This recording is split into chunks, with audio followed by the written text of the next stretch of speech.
નમસ્કાર, હું છું રાજેશ બુદ્ધભટ્ટી અને આપ જોઈ રહ્યા છો the press of India news.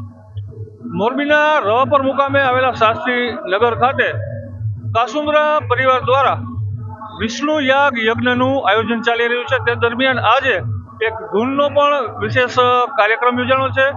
ત્યારે બજરંગ ધૂન મંડળના હાર્દિકભાઈ આપણી સાથે છે. આપણે એમની સાથે વાતચીત કરીશું કે કાસુંદ્રા પરિવાર દ્વારા જે આ વિષ્ણુ યાગ યજ્ઞ યોજાણો તે વિશે તેમનું શું માનવું છે અને શું તેમનું મંતવ્ય છે. હાર્દિકભાઈ, આપનું સ્વાગત છે પ્રેસ ઓફ ઇન્ડિયા. ખૂબ ખૂબ ધન્યવાદ. ખરેખર કાસુંદ્રા પરિવારના આંગણે, એમાંય ખાસ કરીને મોરબીના શુભ પ્રટાંગણમાં જ્યારે આવો સરસ વિષ્ણુ યાગ મહાયજ્ઞનું આયોજન થયું હોય ત્યારે આપણા મોરબીવાસીઓ માટે ખૂબ એક આનંદનો અવસર કહેવાય. કારણ કે હિન્દુ સંસ્કૃતિનું કોઈ ધરોહર હોય તો આવા મહાયજ્ઞ એ આપણા આંગણે આવે એ જ આપણા માટે ગર્વની વાત કહેવાય. જ્યારે વસ્તા બાપાના પરિવાર તરફથી કાસુંદ્રા પરિવારે જે આવું સરસ આયોજન કર્યું એ બદલ એમનો પણ હું ખૂબ ખૂબ આભાર માનું છું.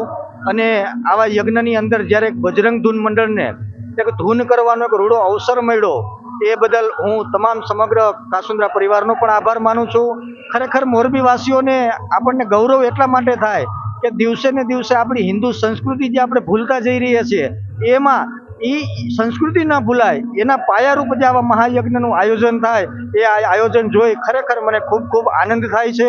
અને આ માધ્યમથી હું તમને એટલું કહેવા માગું છું કે આપણી હિન્દુ સંસ્કૃતિ જો આપણે બચાવવી હોય તો આપણે સૌએ સાથે મળીને એના માટે પહેલ કરવી પડશે. એટલે આવો જ્યારે મહાયજ્ઞ થયો હોય ત્યારે સાથે મળીને એવો સંકલ્પ કરીએ. ભલે પછી જેની જેમાં પણ રુચિ હોય પણ આવા હિન્દુ સંસ્કૃતિને લગતા જ્યાં જ્યાં કાર્યક્રમ થાય એના માટે સૌ સાથે મળીને પ્રયત્ન કરીએ.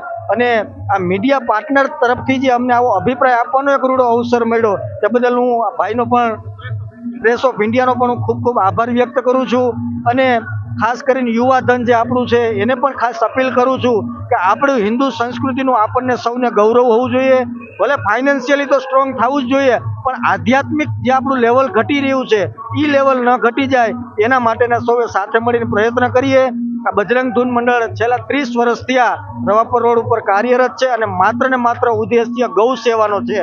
અને આપ જેવા ગૌ ભક્તો દાતારો થકી જ અમારું મંડળ એક ગૌ સેવાની પ્રવૃત્તિ કરી શકે છે. અને અમે બહાર ગામ પણ ધૂન કરવા જઈએ છીએ, મોરબીની અંદર પણ ધૂન કરીએ છીએ. જે પણ કાંઈ છેલ્લે મટકીમાં રકમ થાય બધી રકમ અમે ગૌ સેવાના લાભાર્થે વાપરીએ છીએ.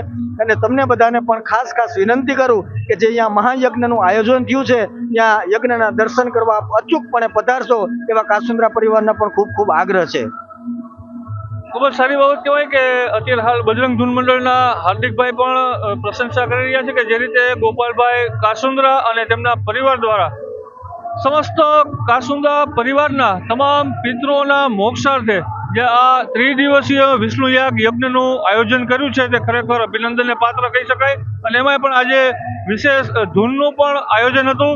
અને આ ધૂનમાં ઘણા બધા બહોળી સંખ્યામાં તમામ ભાઈઓ અને બહેનોએ સાથે મળી અને આ ધૂનમાં રાસ મંડળની પણ જમાવટ બોલાવેલ હતી.